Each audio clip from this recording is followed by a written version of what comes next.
نبی کریم صلی اللہ علیہ وآلہ وسلم نے فرمایا، سوتے وقت دروازہ بند کر لو، مشکیزے کا منہ باندھ دو، برتنوں کو اوندا کر دو یا انہیں ڈھانپ دو اور چراغ بجھا دو، اس لیے کہ شیطان کسی بند دروازے کو نہیں کھولتا ہے اور نہ کسی بندھن اور برتن کو کھولتا ہے، اور چراغ اس لیے بجھا دو کہ چوہا لوگوں کا گھر جلا دیتا ہے۔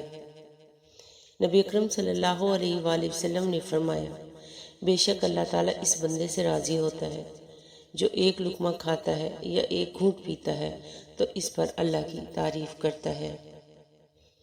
رسول اللہ صلی اللہ علیہ وآلہ وسلم نے 2 کھجور ایک ساتھ کھانے سے منع فرمایا، یہاں تک کہ اپنے ساتھ کھانے والے کی اجازت حاصل کر لے۔